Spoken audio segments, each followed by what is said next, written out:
जी अस्सलाम वालेकुम। Class start करें।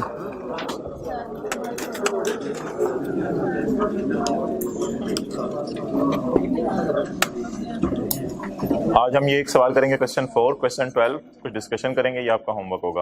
होमवर्क में आपको दिखा दूंगा, जाते हो आप नोट्स नहीं मिला करेंगे। ओके, क्वेश्चन 4 जी, पेज 415 पे आ जाएं। ये जो होमवर्क में आपको सवाल दिया था, कैंगरू लिमिटेड कर लेते हैं, थोड़ा सा डिस्कस होना चाहिए। कैंगरू लिमिटेड, अब फोर्थ रो में ना दरमियान में चले जाएं। अच्छा, गर्मी लग रही है, नीचे गर्मी। Kangaroo limited, Pakistan based company is preparing it's financial statements for the year ended 31 दिसंबर 2017। 31 दिसंबर 2017 के लिए ये अपनी फाइनेंशियल स्टेटमेंट्स प्रिपेयर कर रहा है, जिसके लिए उसने ये इन्फॉर्मेशन आपको दी है। Foreign currency transactions, KL purchased an investment property in United States. वाज़ेह उसने बता दिया इन्वेस्टमेंट प्रॉपर्टी है, यानी लैंड एंड बिल्डिंग इसने रेंटल के लिए लिया या कैपिटल एप्रिसिएशन के लिए। For $2.6 million, 10% advance payment was made on Yakam May 2017 and 70% payment was made on Yakam July 17 on transfer of title। तो इसका मतलब है कि प्रॉपर्टी हमारी कब बनी? 17 को, और पैसे कब दिए? तो वही वाला सिनेरियो बनेगा जो लास्ट क्लास में डिस्कस हुआ था। On transfer of title and possession of property, the remaining amount was paid on यकम अगस्त 17, हमारे साल ही। थोड़ा सा नीचे देख ले, मैं भी हमारे साल ही, रिमेनिंग पेमेंट हमारे साल ही होगी। तो अब मोहतरम मुझे पेमेंट प्लान बनवा दें। यकम मई को 10% कितना बनेगा? 0.26, और यकम जुलाई को 70% कितना यार, छोड़ो ना, 2.6 से 70% 1.82, और फिर यकम अगस्त कितना जी? 0.52, टोटल कितना बन गया? 2.60। ये आपका पेमेंट प्लान हो गया, ठीक है जी। अच्छा, आप मुझे ये बता दें, 0.26 की entry advance debit cash credit. चलें जी, जल्दी करवाएं। Advance debit cash credit, books आपके पास घरों में हैं, आप चैप्टर भी मैंने पीडीएफ में भेजा हुआ है। अच्छा जी, एडवांस डेबिट कैश क्रेडिट बोलें जी, कितने डॉलर हैं? 0.2 डॉलर है, जो भी है, $0.26 मल्टीप्लाइड बाय डॉलर का रेट। यकम मई को 100 मल्टीप्लाइड बाय 100 कितना आ गया? 26। ये पहली एंट्री होगी एडवांस डेबिट कैश क्रेडिट। अगली एंट्री 1.82 की, यार इस दिन प्रॉपर्टी आ गई है ना हमारी। Investment property debit, advance credit cash credit payable credit. अच्छा यार, एक बात याद रखनी है, एडवांस को ऐसे ही नीचे उतार लेना है। एडवांस को ऐसे, जैसे छोटा भाई होता है ना छत से, एज इट इज आप बुला लेते हैं, भाई आ जाओ जरा नीचे, तो एडवांस को ऐसे ही नीचे उतार लेना है। आगे कैश $1.82 मल्टीप्लाइड बाय रेट कितने जी? यकम जुलाई को 105, तो मल्टीप्लाइड बाय 105 कितना आ गया? 190.1। अच्छा जी, पेबल कितने पे रिकॉर्ड करना है? इंटू 105, 54 यार मैंने ये कहा था, फिर प्रॉपर्टी की प्राइस है ना बैलेंसिंग आया करेगी, क्योंकि प्रॉपर्टी की प्राइस स्पॉट रेट पे रिकॉर्ड, स्पॉट रेट होता है जिस दिन आपने खरीदा, उस रेट पे रिकॉर्ड नहीं कर सकते, क्योंकि एडवांस के केस में एडवांस को एज इट इज नीचे उतारना होता है जी। प्रॉपर्टी की प्राइस 27.7। ओके, आगे क्या एंट्री करनी है जी? पेएबल की। तो पेएबल डेबिट कैश क्रेडिट, सबसे पहले कैश को, तो कैश की एंट्री बताएं। 0.52 देने वाला रहता है ना, तो यही पे होगा। इस दिन रेट क्या है? यकम 8 को रेट क्या है? 108, 56.16। पेबल कितने पे खड़ा हुआ है? 54 वाले को अगर 56 देने पड़ जाए तो गमों की बारिश 1.56। अब मोहतरम इन्वेस्टमेंट प्रॉपर्टी का टी अकाउंट बनेगा, और इन्वेस्टमेंट प्रॉपर्टी का टी अकाउंट बनके ये फेयर वैल्यू पे जाएगी ईयर एंड पे। तो अब इन्वेस्टमेंट प्रॉपर्टी का हम फेयर वैल्यू पे लेके जाएंगे। यहां तक कितने लोगों की एंट्रीज घर में सही थी? ये तीनों। ओके, दूसरे को छोड़ें, तीसरा पॉइंट जल्दी जरा बैठो।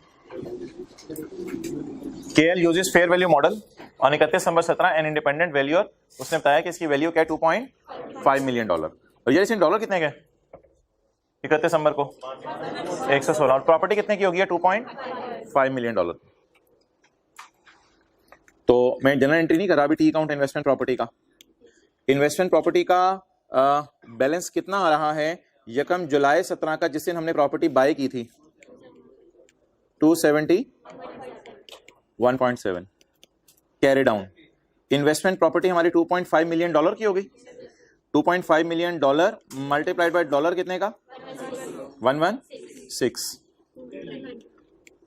290। तो 270 वाली प्रॉपर्टी हमारी किस पे चली गई, 290 पे चली गई। तो गेन बताएं जी कितना आया, 18.3।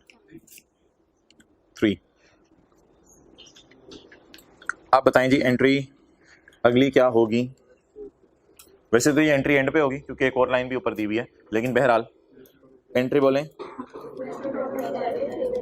फेयर वैल्यू गेन क्रेडिट, ठीक है, फेयर वैल्यू गेन लिखते हैं, P&L ब्रैकेट में आ जाएगा 18.3।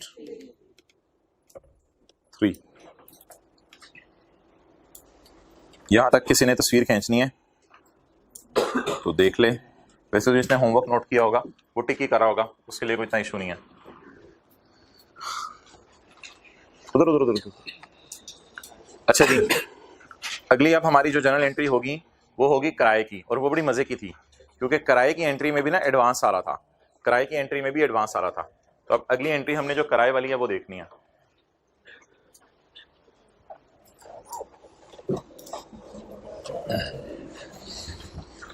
ऑन 1 सितंबर 2017 को उसको किराया आया है प्रॉपर्टी का for 1 year and receive full amount in advance. तो मोहतरम पैसे आ गए हैं, लेकिन अभी हमने घर किराए पर देने की सर्विस मुहैया करना शुरू करना है। यकम की सुबह 9 बजे किराया आ गया, 9:30 बजे उसको कहेंगे ये ले पकड़ चाबी। तो अब आप मुझे बताएं, अगर मुझे किसी बंदे से पैसे एडवांस में आ जाएं, कल जो सवाल किए थे वो एडवांस पे हो रहा था, पास पेपर के क्वेश्चन 1 में भी एडवांस पे हो रहा था, और जो कल हमने एक और सवाल किया था स्टार्ट वाला उसमें भी एडवांस पे हो रहा था। कल तक एडवांस पे होने के क्वेश्चन थे, आज एडवांस। तो मोहतरम अगर एडवांस पैसे रिसीव हो जाएं आपको फॉरेन करेंसी के, अब आप बताएं क्या फॉरेन करेंसी रिस्क से आप एक्सपोज्ड हैं या फॉरेन करेंसी रिस्क आपको नहीं है? क्यों नहीं रिस्क? चाहे आप एडवांस पे कर दें तो भी डॉलर का जो मर्जी बने आप रिलैक्स करेंगे। अगर आपको डॉलर ही एडवांस में आ जाए तो डॉलर आप जितने मर्जी का जाए आपको फर्क नहीं, क्योंकि जैसे ही डॉलर आपके पास आए आप बाजार से जाके पैसे ले लेंगे, पैसे आपकी जेब में। तो एडवांस आ जाए या एडवांस चला जाए, आपको फॉरेन करेंसी रिस्क से परेशान होने की जरूरत नहीं है। तो पॉइंट 2 के साथ बड़ा बड़ा लिखें, एडवांस आ रहा है। इससे पहले एडवांस जाने वाली एग्जांपल्स की थी, ये कौन सा पॉइंट है, एडवांस आ रहा है। चलिए जी एंट्री करवाएं। 1 सितंबर 2017 को cash debit unearned rental income credit. ये जो अनअर्न्ड रेंटल इनकम है ना, ये होता है अगर मैं ब्रैकेट में लिखना चाहूं, लाइबिलिटी टू प्रोवाइड सर्विस। इसकी नेचर होती है liability to provide service. Okay भाई ऊपर कर दो अबू बकर इसको, लाइबिलिटी टू प्रोवाइड सर्विस। चलें जी बताएं कितने डॉलर किराया आया, कितने का डॉलर था, ये पर मंथ नहीं है किराया, एनुअल है, इनटू 110।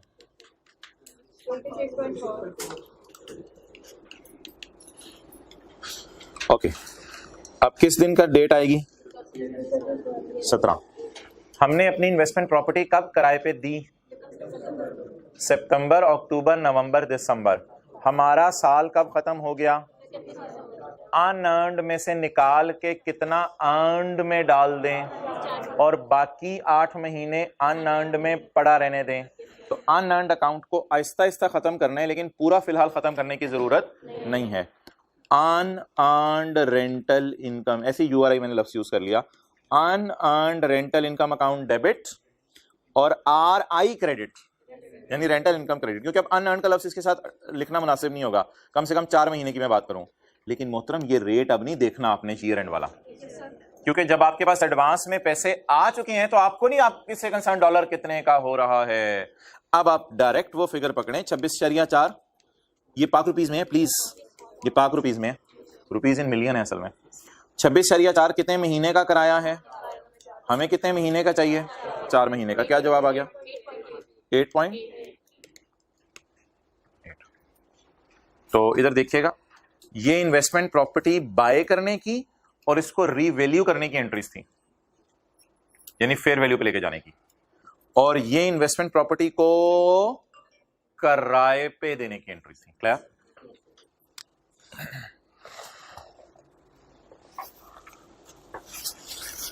चलिए आज entirely new discussion, foreign loans. आप निकालें लेक्चर नोट्स वाला एरिया बुक का और इस पे आए क्वेश्चन 12।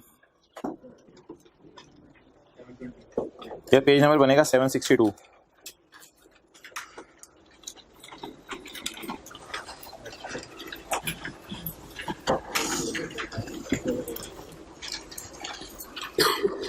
लेक्चर आपने अगर इस पे लिखना है तो लेक्चर नंबर 24। ओके, अच्छा मोहतरम, अब जरा एक बात आपने गौर से सुननी और समझनी है। ये जो फॉरेन लोन्स हैं,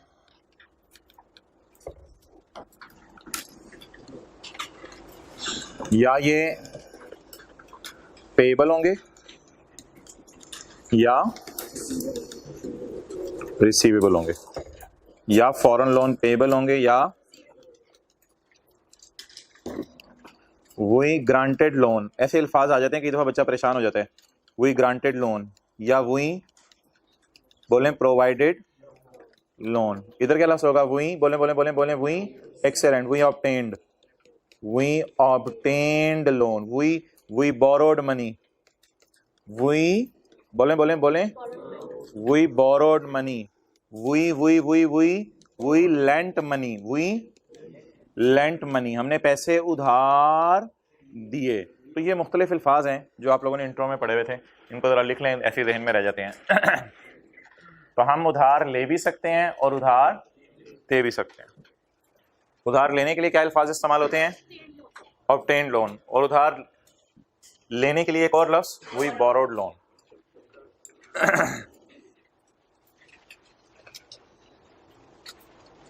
अच्छा, अब लोन लिया किससे जाता है, अक्सर फॉरेन बैंक से, और लोन दिया किससे जाता है, कोई फॉरेन ब्रांच हो हमारी, उसको हम लोन दे देते हैं। और किसको हमने लोन देना है, बाहर के मुल्क में हमने क्यों लोन देना है, हमें क्या इंटरेस्ट। तो बाहर के मुल्क में लोन वगैरह हम देते नहीं लोगों को, लेकिन अगर कोई हमारे बाहर के मुल्क में कोई ब्रांच वगैरह खुल गई हो तो हम उसे लोन दे देते हैं। और बाहर के मुल्क से लोन लेना तो बड़ा कॉमन है, किसी बाहर के बैंक से आप जाके लोन ले लें। ओके, अच्छा भाई, लोन के ऊपर एक कैलकुलेशन होती है इंटरेस्ट की। इंटरेस्ट अक्टूबर नवंबर दिसंबर,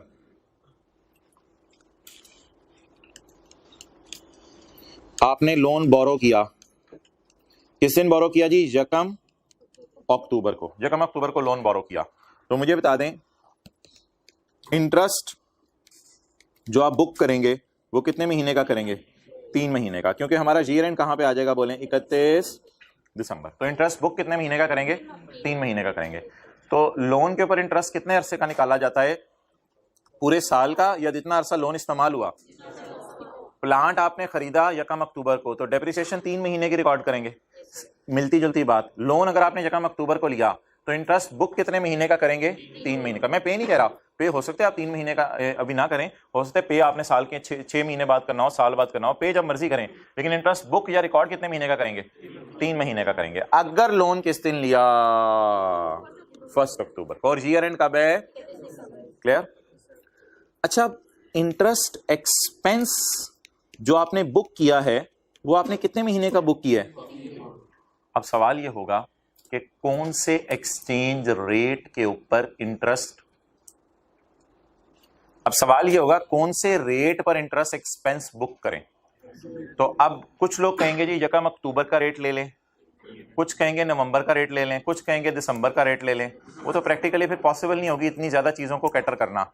तो ये इंटरेस्ट किसी एक दिन कमाया या 3 महीने में कमाया, 3 महीने में कमाया। तो फिर इसका हल ये होगा, आज एक नई चीज देखते हैं, इसका हल ये होगा कि आप इंटरेस्ट एक्सपेंस जो है वो ऐसे बुक करेंगे। मिसाल के तौर पे मैं कहता हूं जी,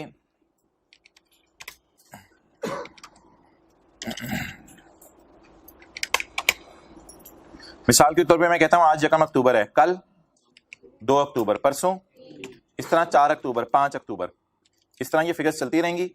और आगे इस दिन का रेट है डॉलर का 60.5,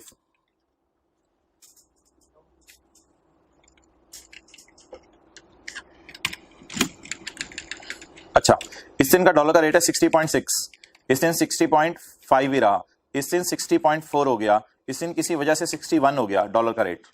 अब ये यकम अक्टूबर का रेट है, 2 अक्टूबर का रेट है, 3 अक्टूबर का, 4 अक्टूबर का, 5 अक्टूबर का, ये 5 अक्टूबर तक का रेट आ गया, 6, 7, 8 अक्टूबर का और अक्टूबर के पूरे महीने का, फिर नवंबर के पूरे महीने का, फिर दिसंबर के पूरे महीने का। आप हर दिन का इंटरेस्ट एक एक्सेल की शीट बनाएंगे और उसको लिखा करेंगे।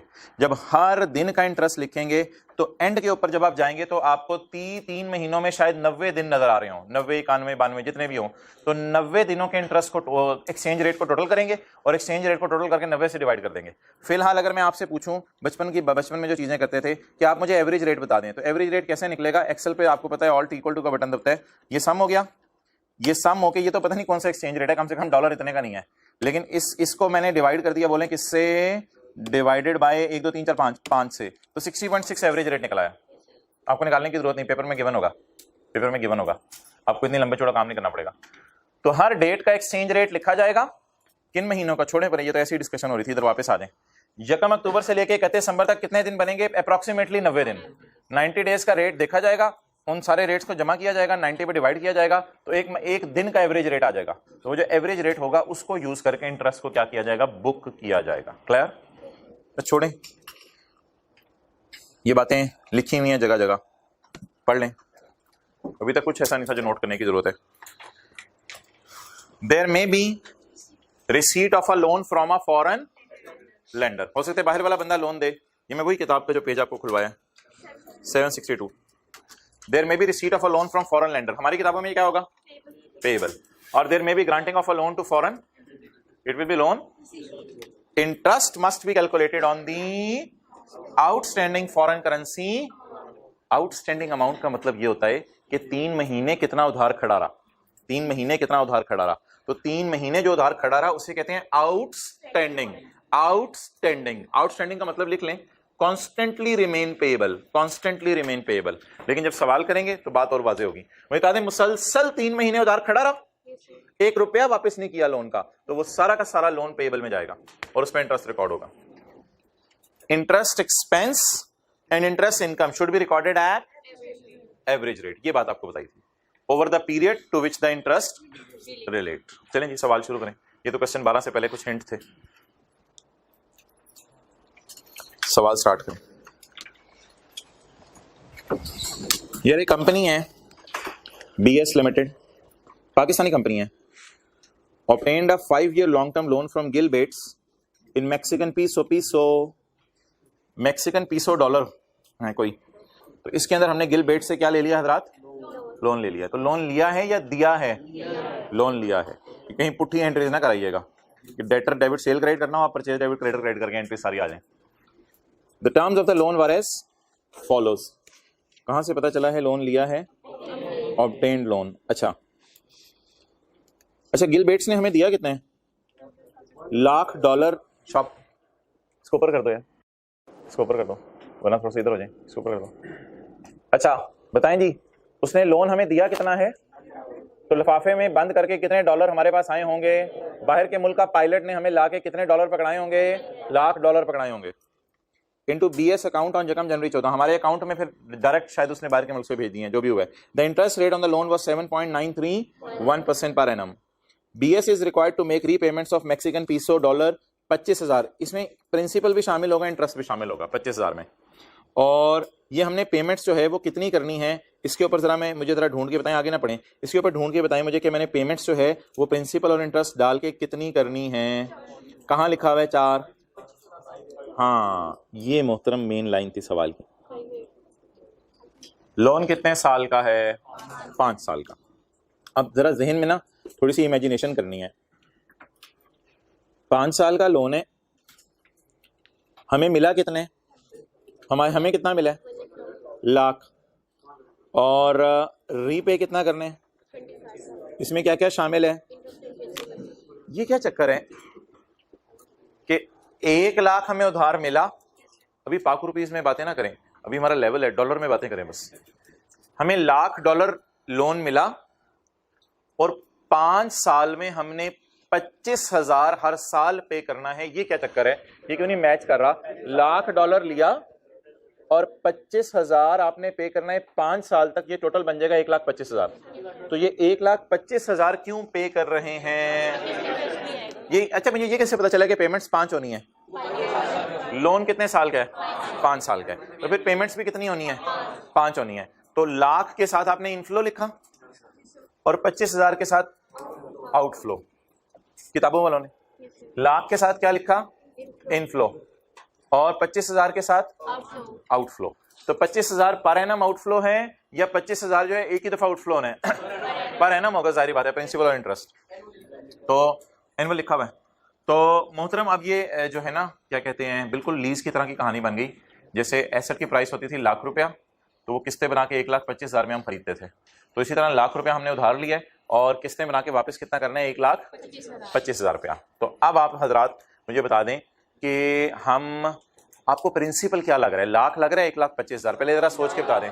प्रिंसिपल लाख लग रहा है और लीज में भी जो प्रिंसिपल होता था उसको प्रेजेंट वैल्यू कहते थे। और अमोर्टाइजेशन शेड्यूल कहां से बनाना शुरू करते थे, 1,25,000 से अमोर्टाइजेशन शेड्यूल बनाना शुरू करूं या 1,25,000 से या 1,00,000 से, 1,00,000 से। 1,00,000 प्रिंसिपल लिया है, वादे पता चल रहा है, ट्रांसफर्ड 1,00,000, लेकिन 5 सालों में वापस कितना करना है, 1,25,000। और रेंटल उसी तरह 25-25-25 के नाम से आ जाएंगे, लेकिन इनका नाम रेंटल नहीं होगा, इनका नाम किस्तें होगा, जो मर्जी इनका नाम रख लें।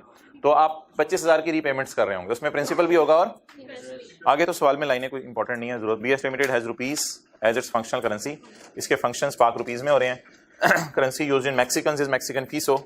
BS limited has 31 December year end rate आ रहा है, यकम जनवरी का रेट आ रहा है, 31 दिसंबर का रेट आ रहा है, 31 दिसंबर 15 का रेट आ रहा है, 14 का एवरेज रेट भी आ रहा है, ये पूरे साल का 14 का एवरेज रेट भी आ रहा है, ये एक नई चीज है, और 15 का एवरेज रेट भी आ रहा है।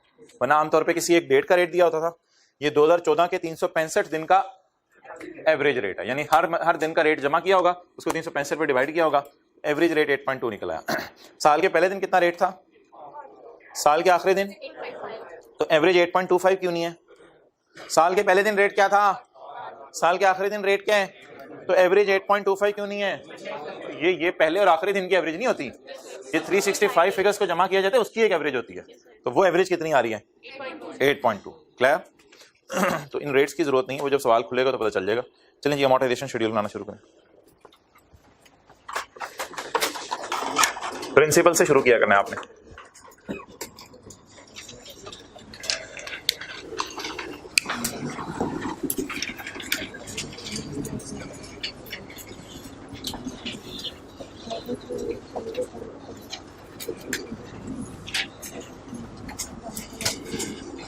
अच्छा ये ना हिंट लिख लें ऊपर, अमोर्टाइजेशन शेड्यूल डॉलर में बना करेगा, ये नहीं पाक रुपीज में बना करेगा। अमोर्टाइजेशन शेड्यूल डॉलर में बनेगा, ताकि हमें पता हो कि हमने लिफाफे में जाल डाल के कितने डॉलर भेजने हैं बाहर के मुल्क। Amortisation schedule will always be prepared in dollar. अच्छा जी, पीवी से क्या मुराद होता था, प्रिंसिपल। बिल्कुल बिल्कुल, पीवी से मुराद प्रिंसिपल होता था, एलपी से मुराद प्रिंसिपल नहीं होता था। एलपी में तो नहीं, एलपी में तो पूरी इंस्टॉलमेंट शामिल होती थी, तो पीवी से मुराद प्रिंसिपल होता था। तो पीवी से ही शुरू करना है, यानी प्रिंसिपल से शुरू करना है आप। तो शुरू कराएं जी। $1,00,000 किस दिन,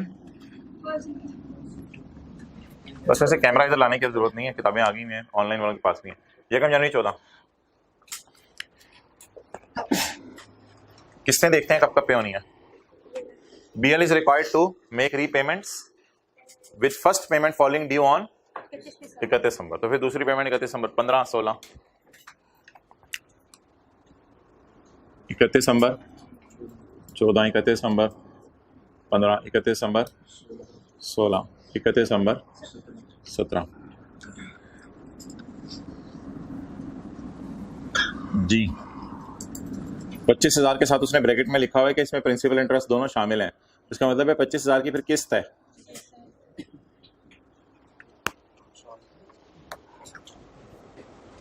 25,000 के साथ लिखा हुआ है इंक्लूडिंग प्रिंसिपल एंड इंटरेस्ट। चलें बना दें अमोर्टाइजेशन शेड्यूल, शुरू कराओ। 7-9 बस एक बंदा करवा रहा है, आगे चलो बताओ। 170 आप लोग इसकी कैलकुलेशन जो करवा रहे हैं छोड़ें, आप अपनी करें। हाँ बोलो। 82931 जी।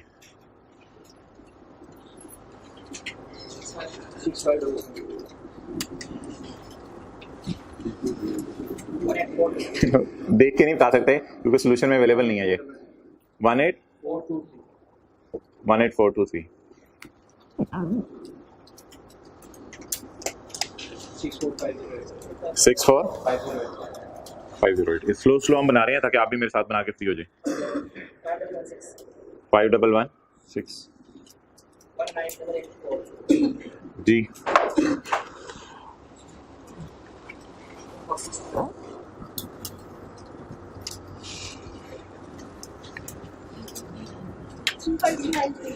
थ्री फाइव थ्री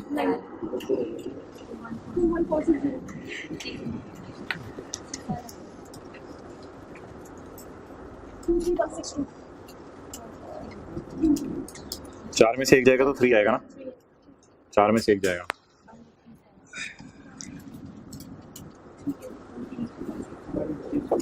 वन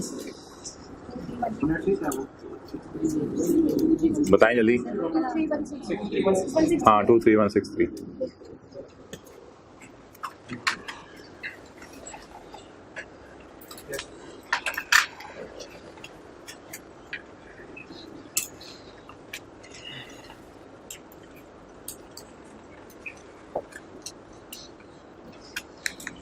ये आप एक मसला करते हैं, वैसे ये हट के शायद पढ़ाई से बात कर रहा हूँ। एक्सेल के अंदर एक कमांड होती है प्रिसीजन एज डिस्प्लेड, यानी कि जो डिस्प्ले हो रहा है वही प्रिसीजन में आए। क्या मतलब, आप लोग क्या करते हैं, आप लोग जो है इधर मिसाल के तौर पे पढ़ा है, मिसाल के तौर पे ये 1 है, तो आप ये 1 है तो 25,000 में से 1 माइनस करें तो ये 9 आएगा 9। तो आप लोग कभी इधर 8 लिखवा रहे होते हैं, कभी इधर कुछ और लिखवा रहे होते हैं, तो डिस्प्ले कुछ और हो रहा होता है, डिस्प्ले हो रहा होता है 1 और आप इधर फिर भी 0 लिखवा रहे होते हैं। हालांकि अगर डिस्प्ले 1 हो रहा है तो फिर प्रिसीजन कहती है आना भी 9 चाहिए। तो वैसे एक्सेल भी पागल हो जाता है, लेकिन अगर ये कमांड कहीं ढूंढ के एक्सेल में आप टिक कर दें तो फिर एक्सेल भी बिल्कुल इसी तरह टेबल बना के दे सकता है। ओके चलें जी।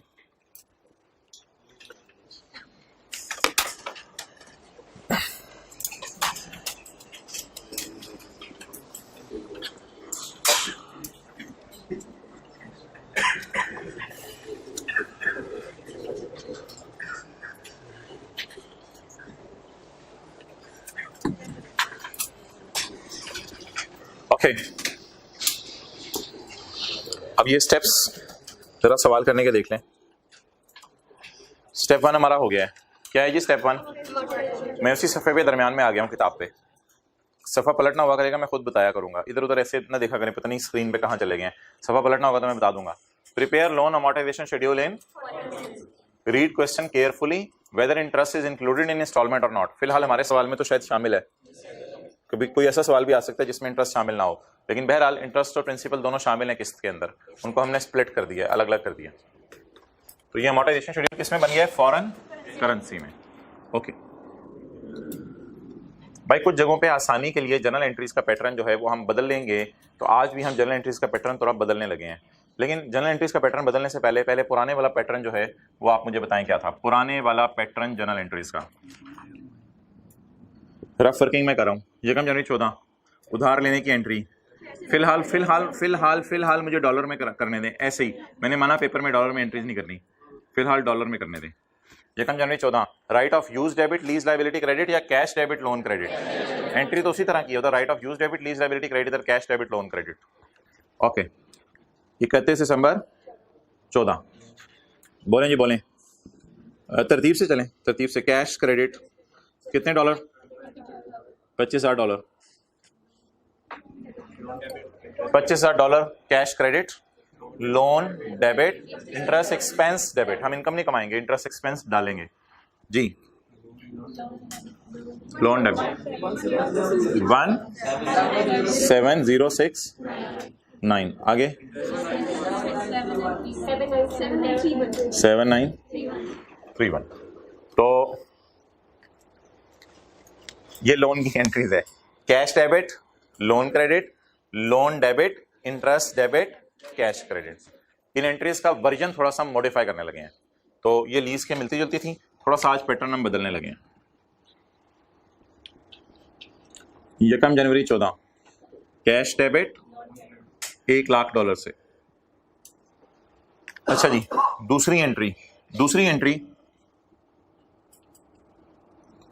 को तोड़ के दो एंट्रीज में करने लगा हूं। पहले मैं इंटरेस्ट बुक करूंगा, फिर पे करूंगा। हालांकि वैसे जरूरत नहीं है बुक करने की अलग से, क्योंकि जिस दिन मैंने बुक करना है उसी दिन पे भी हो रहा है। तो पहले मैं बुक करूंगा फिर मैं पे करूंगा। आप कह रहे हो कि ये तो काम लेंथी हो रहा है, वो आप छोड़ें इस बात को, काम लेंथी हो रहा है या नहीं। इंटरेस्ट पहले बुक कर लेते हैं, interest expense debit, interest payable credit. पहले बुक कर लेते हैं इंटरेस्ट, कितना 7931। ये इंटरेस्ट बुक हो गया। अब इंटरेस्ट पे करें। एंट्री तो लंबी सी वही करनी पड़ेगी। अच्छा जी, नहीं, एंट्री वही वाली करनी पड़ेगी। लोन डेबिट कितना 069 और कैश कितना $25,000। तो अब इंटरेस्ट एक्सपेंस दोबारा रिकॉर्ड नहीं कर सकते, जो बुक की है लाइबिलिटी उसको खत्म करें। इंटरेस्ट पेएबल डेबिट कितने से 7931। अब ये काम आसान नहीं हुआ, काम उल्टा मुश्किल हो गया। दो एंट्रीज बन गई। एक एंट्री क्या बन गई, इंटरेस्ट बुक करने की, और दूसरी एंट्री क्या बन गई, इंटरेस्ट पे करने की। हालांकि इंटरेस्ट जिस दिन बुक हो रहा था उसी दिन पे भी हो रहा था, तो इतने लंबे चक्कर में पढ़ने की जरूरत नहीं थी। अच्छा, अब एग्जाम वर्जन आपके सामने आने लगा, फाइनल वाला एग्जाम वर्जन। ना हम इस तरह एंट्रीज करेंगे, ना हम इस तरह एंट्रीज करेंगे। ये फॉर्मूले की डेरिवेशन चल रही है, समझ लें। तो अब एंट्रीज पेपर में कैसे करनी है, पेपर में जो एंट्रीज करनी है आपने, यकम जनवरी 14 कैश डेबिट, लोन क्रेडिट कितने डॉलर से। अच्छा, पेपर में वैसे इस तरह भी नहीं करनी क्योंकि ये डॉलर में है। अच्छा तो कैश डेबिट, लोन क्रेडिट, पहली एंट्री ये हो गई। अच्छा, दूसरी एंट्री और तीसरी entry, interest expense debit, loan credit. बोलें लोन क्रेडिट। आप भूल जाएंगे इसका नाम इंटरेस्ट पेएबल है, फिलहाल इसका नाम लोन ही रख दें। क्यों, जैसे अक्सर कोई साहब आपको लाके मिल्क पेश करते हैं तो कहते हैं भाई मैं आपके लिए दूध लेके आया हूं, आप दूध पी लेते हैं। कोई साहब दूध में थोड़ा सा रूह अफ़ज़ा छिड़क दें, वो क्या कहते हैं, आके मैं रूह अफ़ज़ा लेके आया हूं, आप चपेट मारते हैं, आप कहते हैं भाई दूध है ये, तो वो भी आपको यही कहता है कि मैं दूध लेके आया हूं, दूध पेश कर रहा हूं आपको। ठीक है, तो कभी कभी अगर इंटरेस्ट पेएबल को लोन कह दिया जाए तो कोई हरज नहीं है, क्योंकि दूध के अंदर अगर थोड़ा सा रूह अफ़ज़ा है तो उसे दूध कहना जिंदगी में बड़ी कॉमन बात है, कोई हरज नहीं है इसमें। सिमिलरली इंटरेस्ट पेएबल तो लोन में बहुत थोड़ा सा होता है। लोन कितना है, लोन कितना है, लाख, यानी प्रिंसिपल इनका जमा एक दफा करवाया था मैंने क्लास में शुरू वाली में, लीज में, इनका जमा कितना होगा, लाख, इनका जमा कितना होगा 25,000। तो ये दूध है और ये रूह अफ़ज़ा है, तो रूह अफ़ज़ा का नाम आज हम दूध ही रखने लगे हैं, तो कोई हरज नहीं है, थोड़ा सा उसमें रूह अफ़ज़ा है, थोड़ा सा इंटरेस्ट है। तो बोले interest debit, interest payable credit या इंटरेस्ट डेबिट, लोन क्रेडिट। तो 31 नवंबर 14 बोले interest expense debit, loan credit. ये इंटरेस्ट बुक हो गया है। अब आप ये ना परेशान हो कि यूजर्स ऑफ फाइनेंशियल स्टेटमेंट्स कहेंगे ये तो इंटरेस्ट पेएबल है, आपने इसको लोन के नाम से क्यों शो किया हुआ है। भाई मैं बैलेंस शीट नहीं बना रहा, जब बैलेंस शीट बनाऊंगा फिर अलग बात कर लेंगे। मैं जनरल एंट्रीज कर रहा हूं और general entries users of financial statements के पास नहीं जाती, जनरल एंट्री सिर्फ हमारे समझने के लिए होती हैं जी। Interest debit, loan, interest payable का नाम क्या रख दिया, लोन ही रख दिया। और अगली एंट्री तो बहुत ही आसान, अच्छा 7931। अगली एंट्री बहुत ही आसान, वो एंट्री क्या, अब इस चक्कर में ही ना पड़े, ये तो अब बुक ही नहीं किया, अब इस चक्कर में ही ना पड़े कि कितना आप प्रिंसिपल पे कर रहे हैं, कितना इंटरेस्ट पे कर रहे हैं, सारी चीज को छोड़ें। आप क्या वापस कर रहे हैं, उधार वापस कर रहे हैं बस। अब इन दोनों के चक्कर को छोड़े पड़े, अब डायरेक्ट 25,000 रुपए से आप एंट्री कर देंगे। क्या एंट्री बोलें, लोन डेबिट, कैश क्रेडिट।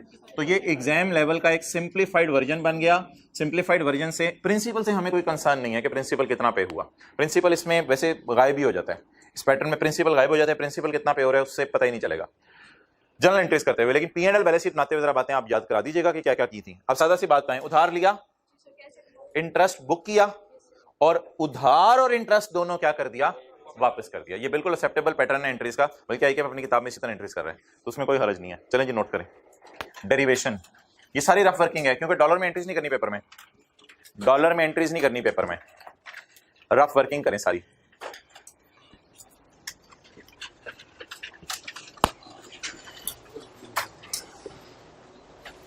तो इंटरेस्ट पेबल का नाम लोन रख दिया है।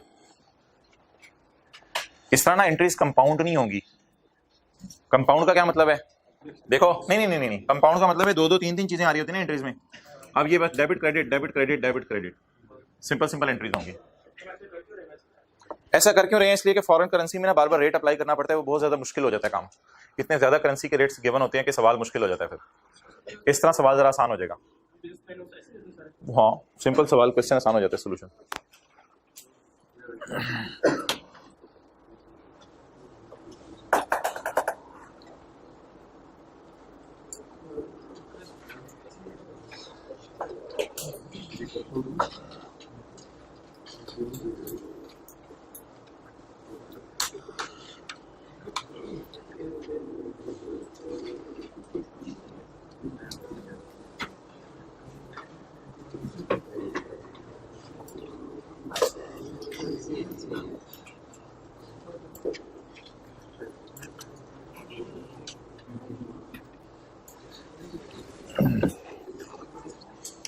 जी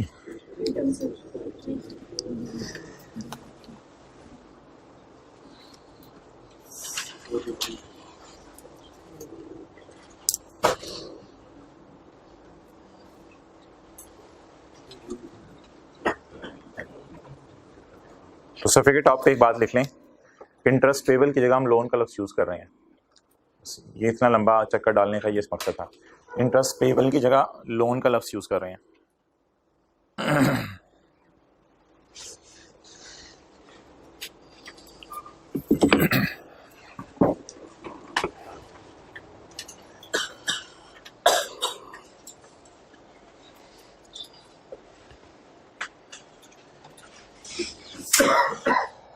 जी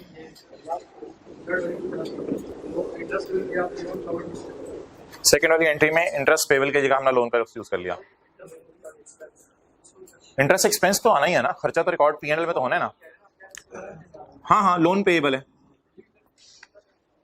नहीं तो इंटरेस्ट एक्सपेंस तो डेबिट तो बुक होना ही है ना, इसका नाम तो नहीं बदल सकते। इंटरेस्ट पेएबल को लोन कह रहा हूं। हाँ ठीक है, इसको इसकी जगह लोन लिख दो। तो पीएनएल में तो एक्सपेंसेस जाते हैं ना, खर्चा डेबिट लायबिलिटी क्रेडिट। नहीं, खर्चे का नाम तो लोन हो ही नहीं सकता ना किसी भी तरह। खर्चे का नाम इंटरेस्ट ही रहेगा। इंटरेस्ट पेएबल लायबिलिटी है, उस इंटरेस्ट पेएबल लायबिलिटी का नाम लोन रख दिया। लायबिलिटी का नाम लोन रखा है, खर्चे का नाम कभी नहीं बदल सकते। बैलेंस शीट अभी बनाएंगे।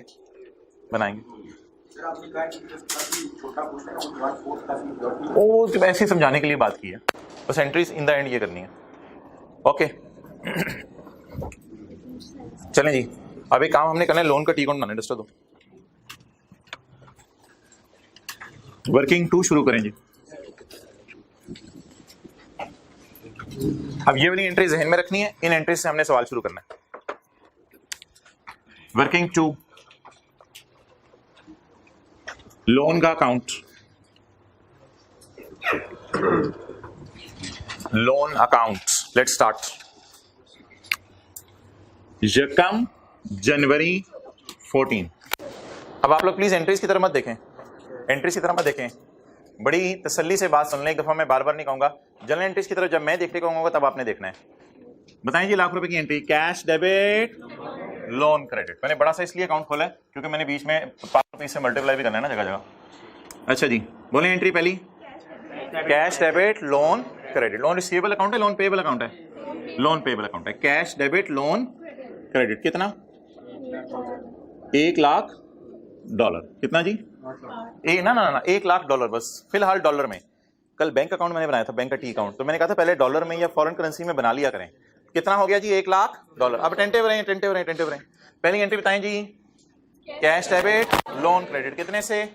1,00,000 से। बोले टी अकाउंट में cash debit loan credit. Interest book करें, इंटरेस्ट डेबिट लोन क्रेडिट। सोचें side, interest debit loan credit.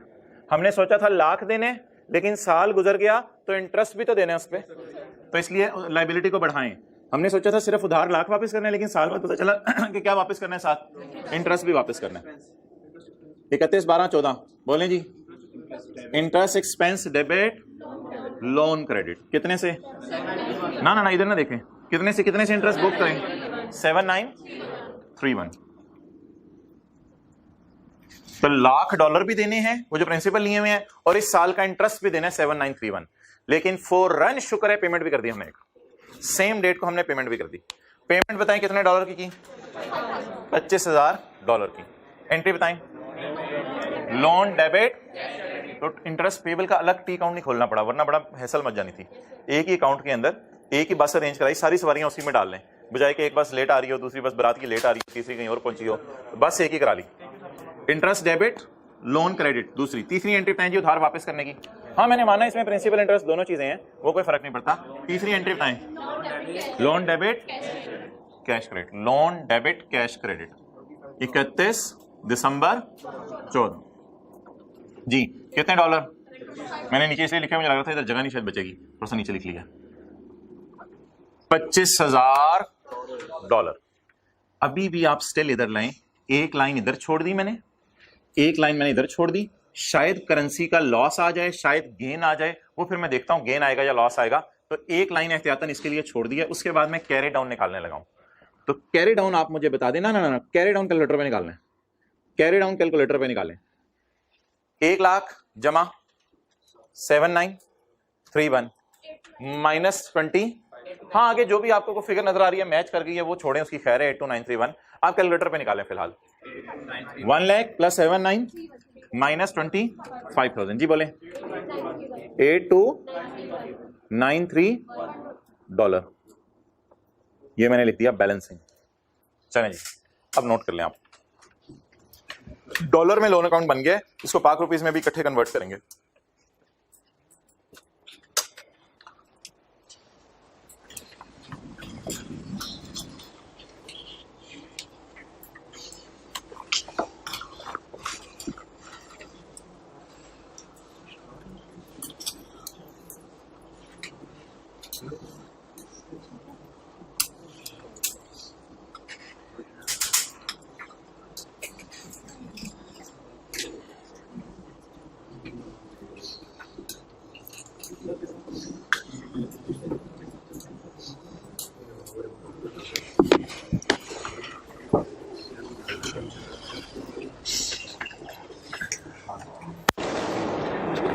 Okay भाई इधर लाओ कैमरा जी। ₹1,00,000 की एंट्री बताएं।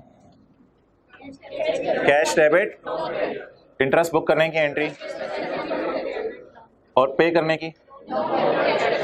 और एक खुशखबरी की बात यह है कि प्रिंसिपल जनरल एंट्रीज करते हुए किसी काम का नहीं है। ये जो मैंने छुपा दिया है, अगर ये छुपा भी रहेगा तो कोई हर्ज नहीं, आपकी जनरल एंट्रीज हो जाएंगी। बार बार जरा रिवाइज कराना है अब आपने जी। ₹1,00,000 की entry, cash debit loan credit, लेकिन ₹1,00,000 नहीं 7931 भी देना पड़ेगा। Cash debit loan credit, interest debit loan credit और लोन डेबिट, क्योंकि आप प्रिंसिपल भी पड़ा हुआ है ₹1,00,000 में और 7931 भी लोन अकाउंट में चला गया। ₹1,00,000 भी लोन अकाउंट में, ये भी लोन अकाउंट में, तो बस इकट्ठा ही एंट्री क्या, लोन डेबिट कैश क्रेडिट। अब अगर आपका दिल चाहता है कि अभी भी मैंने पाक रुपीस के अंदर डेटे को कन्वर्ट नहीं करना, तो इसमें कोई हर्ज नहीं है। आप अगले साल का ये कैरी डाउन अगले साल का क्या बनाएंगे और उसी तरह इंटरेस्ट बुक करेंगे, उसी तरह यहाँ $25,000 लिखेंगे और कैरी डाउन निकल आएगा। तो डॉलर में अगर 2 साल का अकाउंट भी आपने पूरा करना है तो डॉलर में आप पूरा कर सकते हैं। अब हम किसकी तरफ मूव करने लगे हैं, पाक रुपीस की तरफ।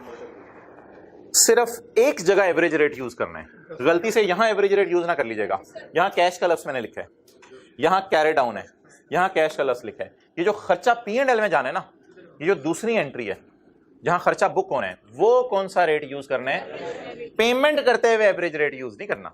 पेमेंट करते हुए एवरेज रेट, इंटरेस्ट पे करने वक्त एवरेज रेट नहीं यूज करना, इंटरेस्ट बुक करते वक्त एवरेज रेट यूज करना है। तो जहां इंटरेस्ट एक्सपेंस का लफ्ज आ रहा होगा वहां एवरेज रेट यूज किया करना है। चलें जी सारा करवा दें। यकम का रेट बताएं, 8 यकम जनवरी का इंटू ₹8 नहीं सबर आगे बताएं जी। रेट एवरेज रेट 14 का 8.20। ये इंटरेस्ट साल का है, इसलिए जो है साल का बुक कर लेते हैं। मैं जरा डॉलर को जो रेट है उसको ब्लू मार्कर से लिख रहा हूँ, इंटू रुपीज 8.20। अब किस दिन का रेट चाहिए? अब एवरेज नहीं चाहिए, बस 31 दिसंबर 14 का, 31 दिसंबर 14 का रेट 8 पॉइंट, भाई आया नहीं तो 31 दिसंबर 14 का रेट 8.5।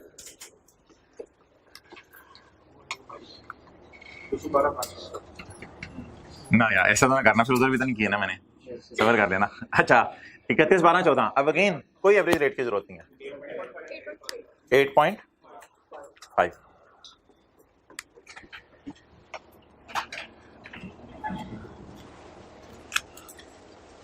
अच्छा प्लीज खुदा के लिए ऐसे सवाल ना पूछा करें, यार सर ने यहाँ रुपीस क्यों नहीं लिखा, दूसरे ने कहा यार जगह नहीं थी। हाँ गुड, जगह नहीं बचनी थी इसलिए नहीं लिखा होगा।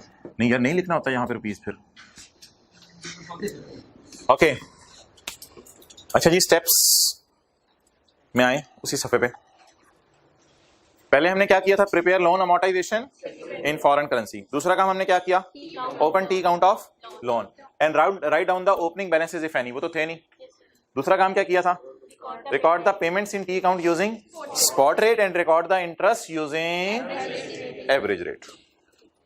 पेमेंट स्पॉट रेट पे रिकॉर्ड करनी है या ब्रॉड डाउन कैरी डाउन भी स्पॉट रेट पे। स्पॉट रेट उस दिन का खास रेट, और interest expense interest income write down the closing balance in T account using GR and exchange rate. Closing balance को क्या है, जीआर एंड एक्सचेंज रेट करना है। Firstly calculate balancing figure in foreign currency. Carry down में क्या करना है, closing balance में firstly calculate balancing figure in foreign currency. ये सारा कर रहे हैं हम। Carry down firstly calculate balancing figure in foreign currency, और in the end exchange gain loss will be balancing figure in T account. T account में exchange gain loss balancing figure है। अब ना वर्सेस की कैलकुलेशन भी इस methodology में avoid हो जाती है। अब असल में ना ये दरमियान में ये जो लाइन लगी हुई है ये वर्सेस ही है, ये वर्सेस ही है। ओके, और वर्सेस में क्या क्या हो रहा होगा जरा सोच लें। इधर देखें, ये ₹1,00,000 का लोन लिया था और इंटरेस्ट बुक किया था 7931 पे, तो ₹1,00,000 8 के एतबार से बुक किए, 7931 8.2 के एतबार से बुक किए। इस लाख और 7931 में से 25,000 पे 8.5 के एतबार से हो गए, और बाकी जो कभी पे होंगे वो फिलहाल रेट 8.5 है। तो इधर रेट पड़े 8 और 8.2, और इधर रेट पड़े 8.5 और 8, तो ऑब्वियसली दरमियान में वर्सेस आ रहे हैं। और आप 4 फिगर्स लिखेंगे तो अकाउंट टैली नहीं करेगा। पहले 4 फिगर्स निकालें, देखें अकाउंट टैली नहीं करेगा जी। पाक रुपीज में 8,00,000 6503 4 212 500। ना ना ना, ये बैलेंसिंग नहीं है प्लीज। ये बैलेंसिंग निकाल दी तो गड़बड़ हो जाना, फिर तो अकाउंट टैली हो जाना आपका। ये बैलेंसिंग नहीं है, ये मल्टीप्लाइड बाय ये है। बैलेंसिंग डॉलर थे 704914। आप बताएं क्या अकाउंट बैलेंस कर रहे हैं या आउट हो रहा है? आउट हो रहा है अकाउंट। अब आप साइड देख लें कौन सी है, ये वाली साइड है या ये वाली साइड है। डेबिट साइड आ रही है, क्रेडिट साइड आ रही है जी। पता नहीं मैं लॉस या गेन है मुझे नहीं पता, भी मैं बता देता हूं कितना आ रहा है। 5238 ये पाक रुपीज में आ गया। लोन क्रेडिट, तो ये वाला अकाउंट डेबिट, इसलिए इसका नाम लॉस है, इसलिए इसका नाम लॉस है। लोन क्रेडिट ये वाला अकाउंट, इसलिए इसका नाम लॉस है। इस तरह ना देखा करें, इस तरह कई दफा गलती का चांस होता है। कुछ बच्चे इस तरह देखते हैं 8.2 और 8 पे बुक किया था, लेकिन अब पे ज्यादा, डॉलर महंगा हो गया तो इसलिए मुझे नुकसान हो गया। ये भी तरीका एक देखने का। देखें 8 और 8.2 पे डॉलर पड़ा हुआ था, महंगा होकर 8.5 पे चला गया, तो मेरे लिए बड़े नुकसान की चीज है। लेकिन इस तरह नहीं देखना पेपर में। टी अकाउंट में बैलेंसिंग निकालना है, और बैलेंसिंग निकाल के लोन अकाउंट क्या हो रहा है, क्रेडिट हो रहा है, तो ये वाला अकाउंट जो भी इसका नाम रखें ये क्या होगा, डेबिट। डेबिट का मतलब है ये कौन सा क्या है, एक्सचेंज लॉस है। गेन होता तो इधर आता। ओवर। ये वाला बैलेंसिंग आपने डॉलर के साथ लिखा है, और ये वाला बैलेंसिंग आपने इस एंट्री के साथ लिखा है।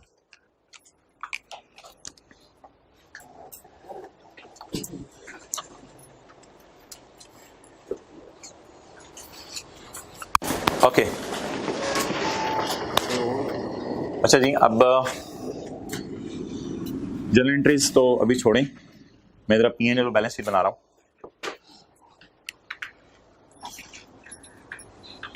P&L बना लेते हैं। 31 दिसंबर 15 का भी बना लेंगे और 31 दिसंबर 14 का भी बना लेंगे। इंटरेस्ट एक्सपेंस तो मैं लिख ही दूं, बाकी एक्सचेंज लॉस आया, पता नहीं अगले साल क्या बनेगा, एक लाइन छोड़ देता हूं, हो सकता है अगले साल एक्सचेंज गेन हो। बैलेंस शीट, अच्छा जी, बैलेंस शीट में इंटरेस्ट पेबल नहीं आना मोहतरम। अब वो ये ना कहिएगा वो लोन का आपने लफ्ज़ नहीं, इंटरेस्ट पेबल बैलेंस शीट में आ सकते हैं, लेकिन इंटरेस्ट पेबल आपको पता है एरियर का सवाल है तो इंटरेस्ट पेबल नहीं आना, जो इंटरेस्ट है वो साथ साथ पे हो रहा है। ओके, अब आप हजरात मुझे बता दें 31/12/14 का इंटरेस्ट एक्सपेंस 65034, ये कहाँ से 79 आ रहा? वो तो डॉलर में है, हमने फाइनेंशियल स्टेटमेंट्स किस में बनानी है? पाक रुपीज में। बोलें जी 31/12/14 का इंटरेस्ट 65034 और एक्सचेंज लॉस 52।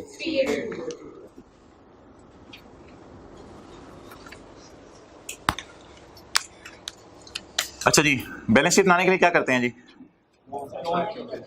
हमारे साल की पेमेंट के नीचे लाइन लगा दें, बिल्कुल हमारे साल की पेमेंट के नीचे लाइन लगा दें। कोई नहीं यार, हद होगी क्या आप लोग के साथ, हमारे साल की पेमेंट के नीचे लाइन लगा दें। जो एक साल के अंदर अंदर पे करना है वो करंट और बाकी नॉन करंट। ये देख लें 82931 82, ये करंट है इसका और ये वाला पोर्शन इसका नॉन करंट है, जिसको हम इस तरह कर देते थे, इस तरह प्याला बना के, करंट और नॉन करंट जैसे मर्जी समझ लें, पहला अप्रोच लगा लें या एरो अप्रोच लगा लें, जो भी है। मेरी कॉन्सिलेशन नहीं बन रही, चना मूंग ऐसी बोंगियां मारी जाते हैं चना मूंग के लिए, मेरी कॉन्सिलेशन बन रही है। अब थोड़ी देर बाद किसी ने कहना है मैच्योरिटी एनालिसिस बनाई, less than 1 year 1 to 2 year 2 to maturity, हद होगी। मैच्योरिटी एनालिसिस कहां से आ गया? इस टॉपिक के अंदर notes to the financial statements हमारे सिलेबस में नहीं है, तो इस टॉपिक के कोई नोट अभी तक हमने नहीं बनाया, इस टॉपिक के नोट्स हमारे सिलेबस में नहीं है, सिर्फ बैलेंस शीट है, जनरल एंट्रीज हैं, P&L है। अच्छा जी, बता दें कितना उधार पे करना है इसमें, एक साल के अंदर अंदर और एक साल के बाद। तो ये ना एक हिंट आपको दे रहा हूं, आप लोगों ने ये किया करना है। असल में ना इस फिगर का ब्रेकअप होता है, ये कैरी डाउन है तो कैरी डाउन का ब्रेकअप बनेगा ना, जो पे करना है। Is it payable? Is it payable? Yes, it is not payable, it is payable. तो इस पेएबल का तोड़ के दो हिस्से कर दें, 18423 और 64508। तो अपने समझने के लिए यहां पे लिख लें, बैलेंसिंग लिखा रहने दीजिएगा, लेकिन ये जो मैं एरो बना रहा हूं सिर्फ बैलेंस शीट बनाने के लिए बना रहा हूं। इसमें से बता दें एक साल के अंदर कितना पे करना है, इसमें से 18423, ये किस में चला जाएगा? करंट लायबिलिटीज में। और इसमें से एक साल के बाद कितना पे करना है? 64508 जी, ये किस में चला जाएगा? लेकिन ये काम सिर्फ किसके लिए कर रहे हैं? Balance sheet. अगर बैलेंस शीट ना मांगी होती तो ये काम करने की जरूरत नहीं थी। यार अब ये लिखता हूं 18423 और 64508 बैलेंस शीट में, तो डॉलर है, इसको किससे मल्टीप्लाई करूं और इसको किससे मल्टीप्लाई करूं? 8.5 से। क्लियर? टोटल तो यही आ जाना है ना, पहले लायबिलिटी तो 704914 ही है। आपको याद है बैलेंस शीट जब बनती थी, क्रेडिटर का कैरी डाउन बैलेंस शीट में चला जाता था, बैलेंस शीट बनती थी, लोन का कैरी डाउन बैलेंस शीट में तो ये जाना है 704914। अब 704914 कितना करंट में जाना है, कितना नॉन करंट में जाना है, उसके लिए मुझे किसको ब्रेक करना पड़ा? डॉलर को ब्रेक करना पड़ा। 18423 मल्टीप्लाइड बाय 64508 मल्टीप्लाइड बाय 8.5, जो भी जवाब आएगा इसके बराबर ही आएगा। तो it is my liability, it is my liability. तो थोड़ी सी एफर्ट करनी पड़ेगी जरा बैलेंस शीट में। नॉन करंट लायबिलिटीज में फॉरेन लोन आ गया, करंट लायबिलिटीज में इसका कौन सा पोर्शन आ गया?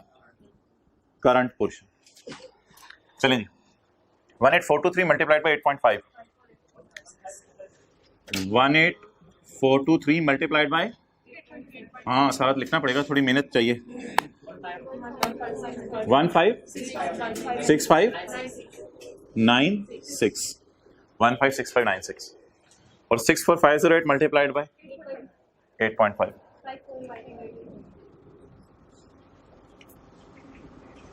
जी कितना आया?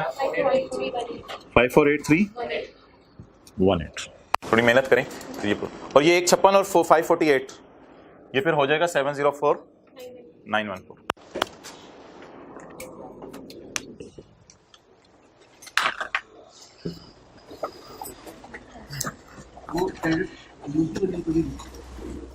अभी अब स्टैंडर्ड अब IS 1037 में लाने पड़ेंगे आपको, IS 38 के बाद अब नहीं फिलहाल यूज करने की जरूरत।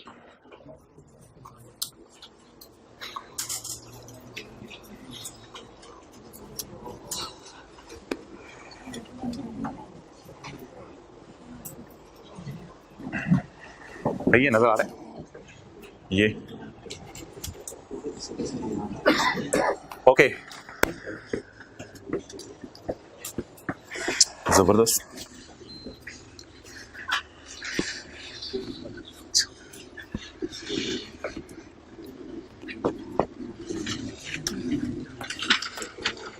अच्छा मोहतरम, अब मेरी तरफ से तो ये खत्म हो गया लोन। अब आपको मैं 5 से 7 मिनट दे रहा हूँ, इसको खत्म करें, फिर कुछ थ्योरेटिकल डिस्कशन शुरू करनी है। लेकिन सबर, 5-7 मिनट में आप क्या करेंगे जरा एक दफा अटेंटिवली देख लें। सिर्फ अगला साल करना है आपने, और कैसे करना है इधर देख लें। इस कैरी डाउन को क्या बनाएंगे, हाँ वो 8.5 लगा के यही ब्रॉड डाउन आ जाएगा, वो कोई हर्ज नहीं। लेकिन फिलहाल मेरा ख्याल है रुपीज को छोड़े पड़े, फिलहाल डॉलर में अकाउंट पूरा करना है। इस कैरी डाउन को ब्रॉड डाउन बनाएंगे, इंटरेस्ट बुक करेंगे, पेमेंट करेंगे, और कैरी डाउन डॉलर में बैलेंसिंग निकालेंगे। ये बैलेंसिंग निकाला था ना, डॉलर में बैलेंसिंग निकालेंगे। फिर वही सारा काम ब्लू मार्कर से रुपीज वगैरह लिख के और रेड मार्कर से एक्सचेंज गेन या लॉस निकाल लीजिएगा और P&L बैलेंस शीट बना दीजिएगा। 5 मिनट का टाइम लगाइएगा, ज्यादा नहीं। नहीं वो डिफरेंट नहीं, वो सेम होता है। 31/12 की रात का रेट होता है, जनवरी 15 की सुबह का भी यही रेट होता है। हाँ, जो CD होगा वही BD बनेगा। लेकिन मैं मशवरा क्या दिया है, BD को पाक रुपीज में फिलहाल ना लिखें, फिलहाल डॉलर में जरा पहले अकाउंट तो पूरा करें अगले साल का। वो गेन आ रहा है इतना लेवल यार, बाकियों को तो शुरू तो करने दे, पहले टेंशन डाल देता है जी। एंट्रीज कब करेंगे वो मैं एंड पे कराऊंगा बिल्कुल।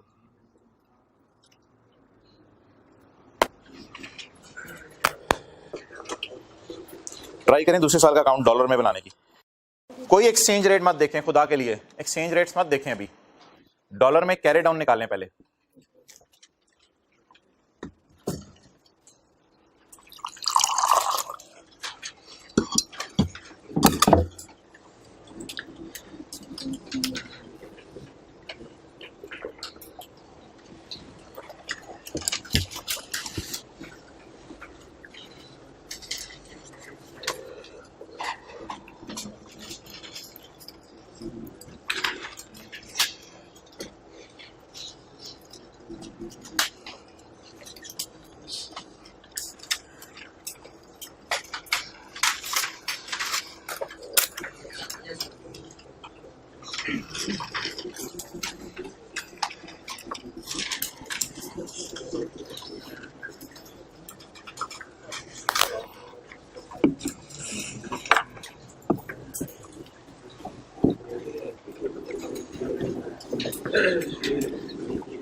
P&L बनाओ ना, बैलेंस शीट बनाओ। हो गया कैसे यार, अभी तो तूने कैरेट, अभी तूने पाक रुपीज से भी मल्टीप्लाई नहीं, तो सब कर आगे एंड तक करो। P&L बैलेंस शीट बनाओ। हो गया तो हाथ खड़ा कर ले, 1 2।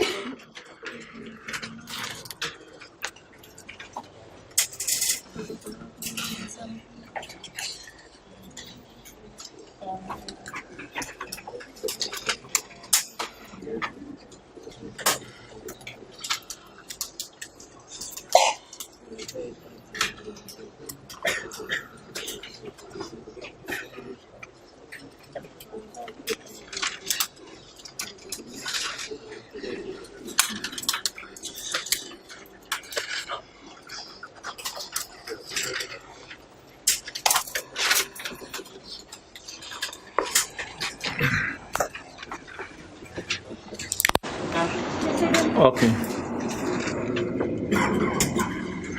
पहले किस में अकाउंट पूरा करें, डॉलर में। अब देख लें जो हजरात थोड़ा सा अभी तक नहीं मुकम्मल कर सके, अटेंटिव रहें।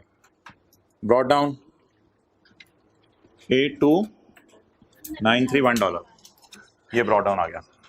अब इंटरेस्ट बुक कर लेते हैं और फिर पे कर देते हैं। पहले बुक कर लेते हैं 31 दिसंबर 15, इंटरेस्ट बुक करें, इंटरेस्ट डेबिट पेएबल क्रेडिट, यानी interest debit loan credit. Interest book कर लेते हैं 6577, ये 31/12/15 का इंटरेस्ट है जो बुक होने लगा है, $6577, ये बुक हो गया।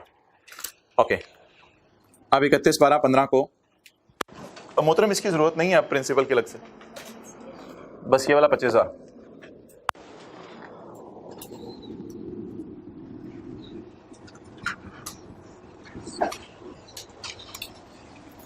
थोड़ी सी लाइन छोड़ के एक्सचेंज गेन लॉस आ सकता है। 31/12/15 कैरी डाउन, कैलकुलेटर पकड़ें, 8293 कैलकुलेटर पकड़ा करना, उधर से नहीं उठाया करना, क्योंकि आने वाले दिनों में कल सवाल में कुछ डिफरेंस आएगा अकाउंटिंग ईयर एंड और उसका लोन ईयर एंड का, फिर मसला होगा। तो कैलकुलेटर पकड़ा करना है, 82931 + 65 - 25,000, 64508 $64508। इसके साथ क्या लिख दिया, बैलेंस। यहां तक बताएं क्या एरर हुई थी, किसी एक दो से कोई भी हुई हो बता दे। अच्छा, अब आप रुपीस ढूंढना शुरू करें। वो तो कैरी डाउन होगा, वही वाला रेट ब्रॉड डाउन का हो जाएगा 8.5। इंटरेस्ट एक्सपेंस किस पे बुक करना है, एवरेज रेट पे। 31/12/15 का एवरेज रेट 7.7। स्पॉट रेट 31/12/15 का स्पॉट होता है उसी दिन का रेट, एवरेज नहीं। स्पॉट रेट 31/12/15 का, स्पॉट रेट 31/12/15 7.5।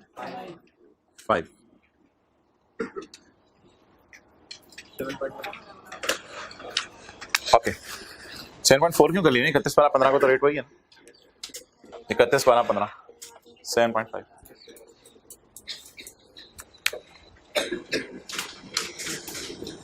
अच्छा, ये तो फिगर निकली भी है जी, 506 43 7500 483 483 810। ओके, अब देखें अकाउंट टैली, देखें कैरी डाउन को अगर खुदा ना खास्ता रुपीस में बैलेंसिंग निकालनी है तो आपका जिंदगी में कभी एक्सचेंज गेन लॉस नहीं आना। इसको कैरी डाउन डॉलर में सिर्फ बैलेंसिंग निकालना है, ये बैलेंसिंग नहीं आई, ये इससे मल्टीप्लाई करके आई है। अब आप बता दें डेबिट साइड पे बैलेंसिंग आ रहा है। शायद लोग इस तरह सोच रहे हैं कि डॉलर अब 8.5 की बजाय सस्ता हो गया है, तो अब बाहर के मुल्क कम पैसे पे करने पड़ेंगे, इस वजह से शायद हमें खुशी हो रही है, लेकिन इस तरह सोचने की जरूरत नहीं है डिटेल में। बस बैलेंसिंग साइड देख लें कौन सी आ रही है, ये वाली साइड आ रही है। तो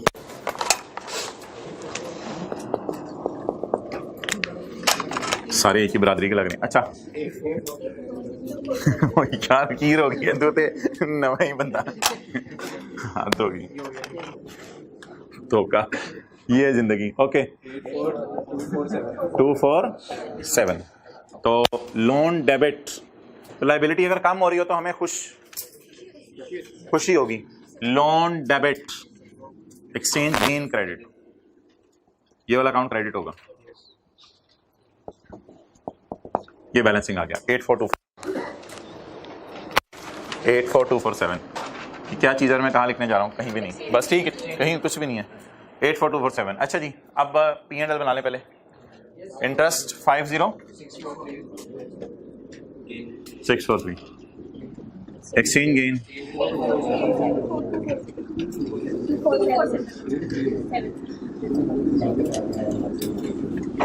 ओके,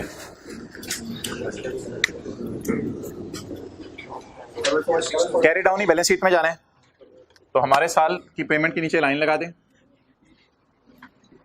ये करंट लायबिलिटी और ये non current liability. Interest liabilities में इसलिए नहीं जाना क्योंकि इंटरेस्ट जो है वो 31/12 की रात को ही पे हो जाना है जी। कितना बना?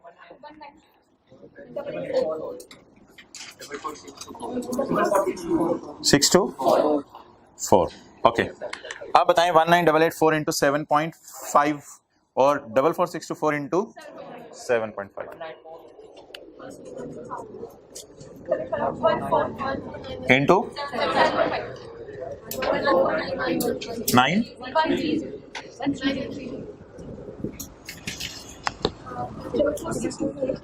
into 7.5.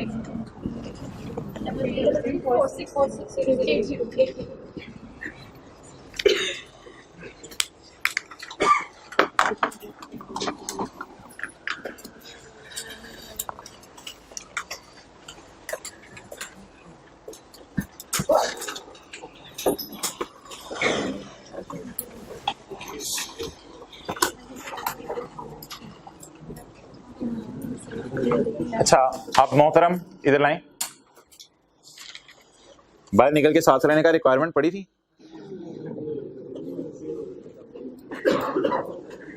या जनरल एंट्रीज मांगी गई थी या मैं तो टी कौन बनाया। हद होगी यार। एफर्ट लेवल मेरा एफर्ट 2 वाला है और लेवल मेरा इंट्रो वाला भी नहीं लग रहा। Show the general entries. तो अब जिस सवाल की रिक्वायरमेंट करना शुरू करते हैं। जनरल एंट्रीज मैंने नीचे कर दी हुई है सोल्यूशन में आपके, लेकिन फिलहाल जनरल एंट्रीज देखना शुरू करें। नोट करने की जरूरत नहीं, घर जाके लिख लीजिएगा। एंट्रीज कराना शुरू करें जी। बताएं जी। Cash, debit, loan, credit. Interest, debit, loan, credit. और जहन में ये सोच रहे हैं इंटरेस्ट बुक हो रहा है। Interest, debit, loan, credit. Loan, debit, cash, credit 212500 से कैरी डाउन की एंट्री नहीं होगी। लोन, क्रेडिट, लाइबिलिटी बढ़ेगी तो कम होगा। Loan, credit, loss, debit 52380। देखें जी general entries. Cash, debit, loan, credit 8 lakh रुपए से। Interest, debit, loan, credit, loan, debit और exchange loss, debit, loan, credit.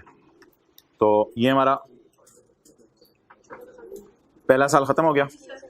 अगले साल इंटरेस्ट बुक किया। फिगर्स आपके सामने टी अकाउंट में देख लें। Interest, debit, loan, credit, loan, debit, loan, debit, exchange gain, credit. जी मोहतरम, ये पाक रुपीज में लोन को बढ़ाएगा या कम करेगा हमारे एतबार से, लेकिन बाहर के सप्लायर को तो, जिसने लोन हमें दिया हुआ है बाहर के लेंडर को, उसको तो कोई फर्क नहीं पड़ेगा। उसको तो हमने डॉलर ही भेजने हैं।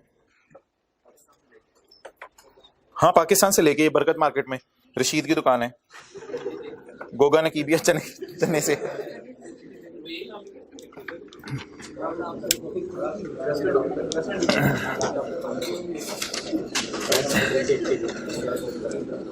ओके, टेस्ट में पहला सवाल मजे का था, दूसरा मजे का था। आज टेस्ट दिया नहीं अभी तक? सुबह सुबह आते नहीं देते? कितनों ने दे दिया टेस्ट? बताया हुआ था, बस लीज का टेस्ट है। कितने लोग जाते हुए देंगे? कितने लोगों ने नहीं देना? तारीफ गवाह रहेगी। एक ऐसी क्लास आई थी सबने टेस्ट दिया था। ऐसी क्लास ऐसे नहीं मिली कभी।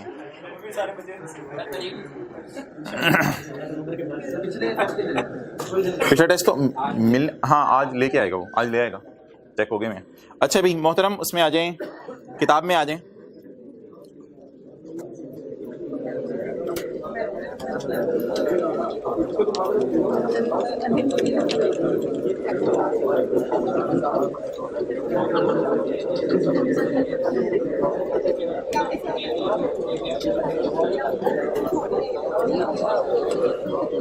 Page number 380।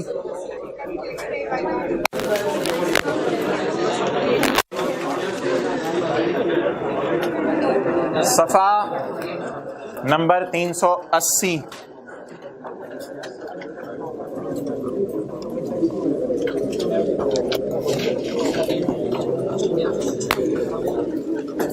IAS 38 में मैंने आपको कहा था, पेज 380। ना तस्वीर ना खींच, फिर तो किताब नहीं लेगा। जो इधर उधर की चीज होती है तस्वीर खींचने लग जाते हैं। अच्छा, IAS 38 में मैंने आपको कहा था कि मॉनेटरी और नॉन मॉनेटरी आइटम की डेफिनेशन पढ़ेंगे। IAS 38 में एक लफ्ज पढ़ा था कि इनटेंजिबल्स नॉन मॉनेटरी होते हैं। अच्छा, अब आप को ये लफ्ज समझ नहीं आएगा, ये लफ्ज समझ नहीं आएगा, और ये भी वैसे समझ आ जाएगा, लेकिन अभी शायद समझ ये चीज़ें ना आए। ये जो मैंने नहीं काटनी नहीं है, फिलहाल आपको समझ नहीं आएंगी। तो ये जो लाइंस मैंने काट दी हैं, इनके अलावा आप लोग ज़रा मॉनेटरी और नॉन मॉनेटरी की एग्जांपल्स पढ़ के खुद ज़रा सोचें क्या फ़र्क है इनमें। पढ़ लें, एक एक एग्जांपल पढ़ें।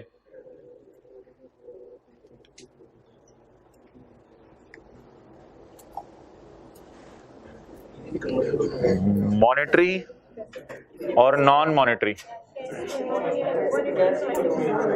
यानी मनी और नॉन मनी, इस किस्म की कोई बात बनेगी। मनी और नॉन मनी।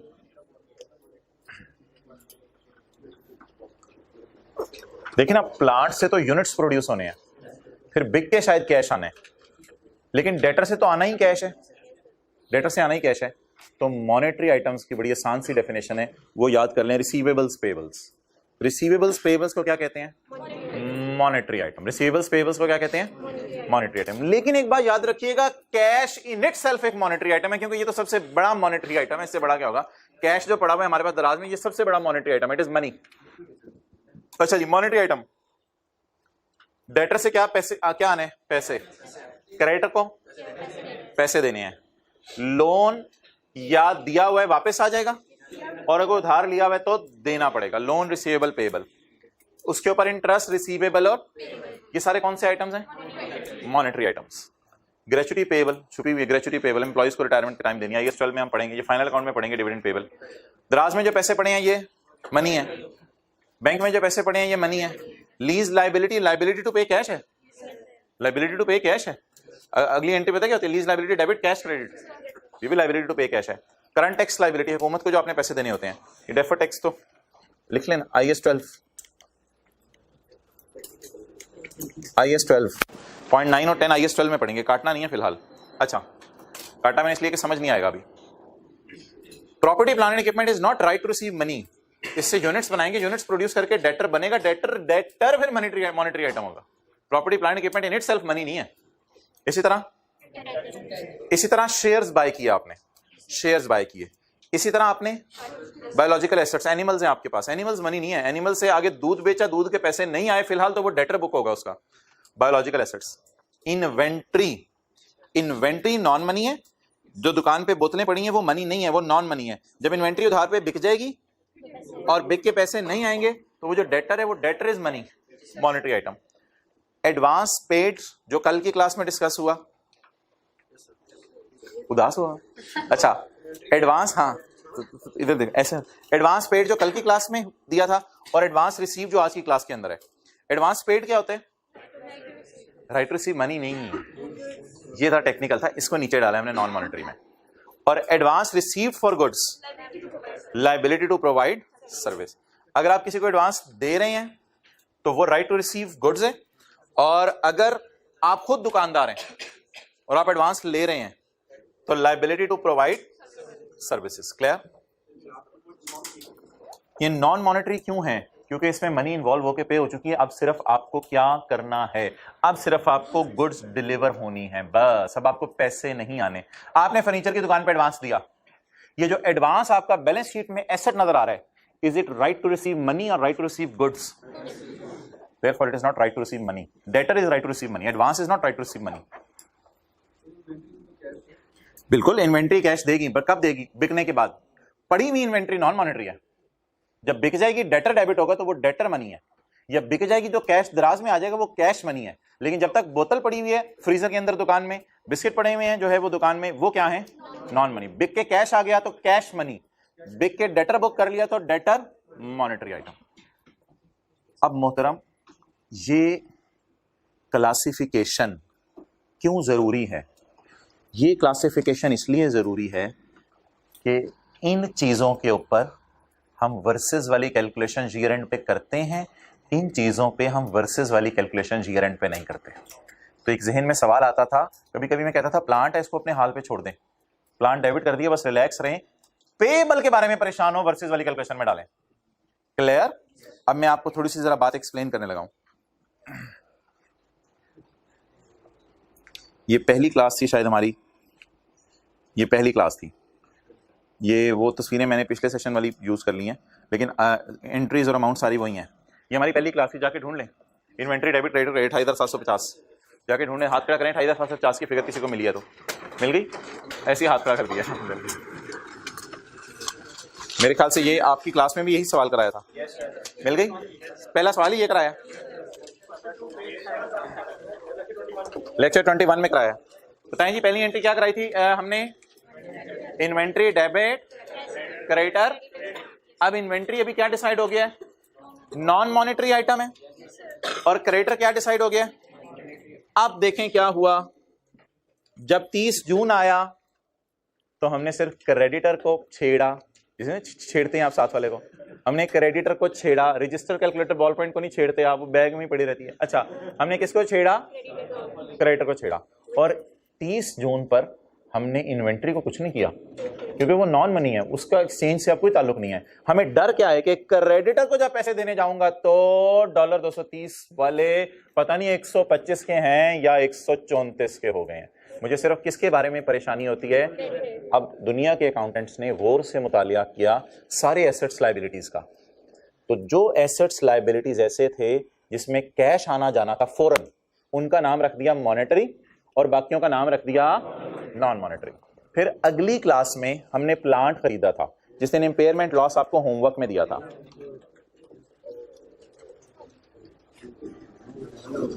ये 2 टीचर हो जाएंगे। अरे ओके, अगली ये फिगर ढूंढे अगली क्लास वाली। Plant debit payable credit 198,000। Lecture 22 के अंदर ये आपको फिगर मिलेगी। प्लांट डेबिट, पॉज करके जल्दी ढूंढे। ओ भाई लंबा पॉज नहीं करना, इधर देखें। Plant debit payable credit. अब किस चीज के बारे में परेशान होने की जरूरत है? उसको छोड़े पड़े प्लांट, क्योंकि प्लांट क्या है? नॉन मॉनेटरी, और पेएबल्स मॉनेटरी। लायबिलिटी टू पे कैश, लेकिन मैं प्लांट के साथ नहीं लिख सकता कि ये मेरा AC right to receive cash, ये बस लगा हुआ है, ये तो राइट टू रिसीव कैश तो नहीं है। तो इसलिए ईयर एंड पे देखें, 31/12/14 की डेट देखें ना, यहाँ मार्कर नहीं पड़े हुए थे। अच्छा, यही वाली क्लास थी। अच्छा, तो पेएबल को छेड़ा है, सिर्फ किसको छेड़ा है? अब वो तो देख रहे पड़े हैं मार्कर, सोच रहे। अच्छा, पेएबल को छेड़ा है। प्लांट को क्यों नहीं छेड़ा? क्योंकि प्लांट नॉन मॉनेटरी है। लेकिन यार एक छोटी सी बात और अजीब सी बात जो कि आपके जहनों में कभी आ सकती है, ये प्लांट वगैरह जो है ना, या इन्वेस्टमेंट प्रॉपर्टी वगैरह या इंटेंजिबल, अगर रीवैल्यू हो जाए ना, तो ईयर एंड पे हम इनको इसलिए नहीं छेड़ते कि ये मॉनेटरी हैं। ईयर एंड पे असल में फेयर वैल्यू लेटेस्ट होती है, तो फिर एक्सचेंज रेट भी लेटेस्ट वाला यूज करना पड़ता है। मेरी बात गौर से सुनिएगा, फिर मैं यहां कहीं नोट आपको एक उर्दू में लिखवाने लगा हूं। मैं क्या बात करने लगा हूं? मैं अब एक और बात करने लगा हूं। ये सारी बातें अपनी जगह, ये सारी बातें अपनी जगह। Plant is always a non monetary item, ठीक है। इंटेंजिबल्स आर, लेकिन अगर प्लांट को मैं सोचूं कि रीवैल्यूएशन मॉडल पे यूज करना है, तो यार फिर तो वो IAS 16 में भी ईयर एंड पे से छेड़ते थे आप प्लांट को, और किस पे लाते थे? अच्छा, अब जब फेयर वैल्यू पे लाते थे तो एक्सचेंज रेट पुराना यूज कर लें, इसकी तो आपको तुक नहीं बनती। जब फेयर वैल्यू लेटेस्ट है तो रेट भी लेटेस्ट है। हाँ, अब आप लिखें, अगर पीपी इंटेंजिबल्स वगैरह, बल्कि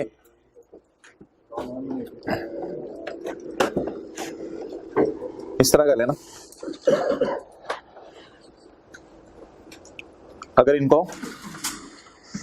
इनको रीवैल्यू किया जाए, अगर इनको रीवैल्यू किया जाए, तो फिर ईयर एंड की फेयर वैल्यू को, हाँ, फिर ईयर एंड की फेयर वैल्यू को ईयर एंड के लेटेस्ट रेट से मल्टीप्लाई करेंगे। अगर इनको रीवैल्यू किया जाए तो फिर ईयर एंड की फेयर वैल्यू को, ईयर एंड की फेयर वैल्यू को लेटेस्ट ईयर एंड के एक्सचेंज रेट से, अब सारे खामोश रहें, अगर इस एसेट को ईयर एंड पे रीवैल्यू किया जाए तो ईयर एंड के एक्सचेंज रेट से मल्टीप्लाई करेंगे, वो लेटेस्ट होगा ना।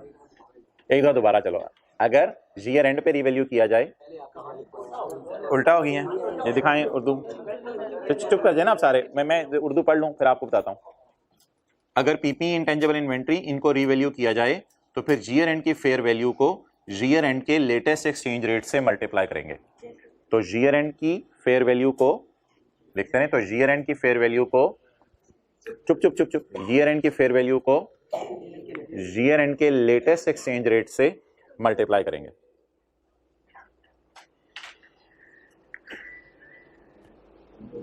अब 1 मिनट की खामोशी इख्तियार करके पढ़ लें, ये बात समझ आ गई है। इसकी एग्जांपल भी कल एक दिखा दूंगा, मैंने क्लास में करवाई हुई है, लेकिन वो किसी और कॉन्टेक्स्ट में करवाई हुई है, कल दिखाऊंगा, अभी ज्यादा बातें नहीं आज। अच्छा, इसका मतलब ये बन जाएगा कि ये फिर मॉनेटरी है, इसलिए इनको ईयर एंड पे, ना ये मॉनेटरी नहीं रहेंगे, they will still remain a non monetary item. Okay, ये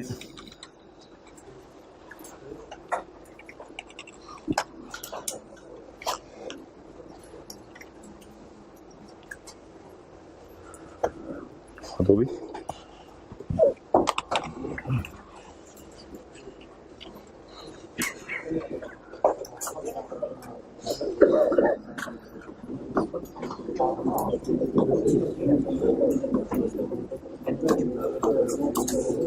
यार ये एमसीक्यू नंबर 1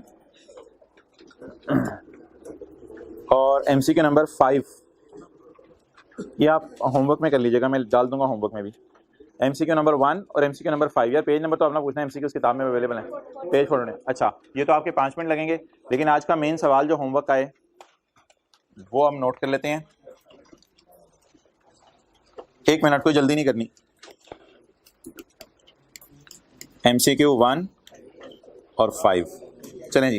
अब नोट्स नहीं मिला करेंगे आपको, ये तस्वीर खींच लें बस। क्लास वर्क भी इसी तरह हमने किया, होमवर्क किया है। होमवर्क बहुत जरूरी है। क्वेश्चन 23, आप माने ना माने इस तरह का लोन का सवाल घर करेंगे तो बात काबू आएगी, वरना सारे स्टेप्स भूल जानी है, चीजें मिक्स हो जानी है। बंद कर दें।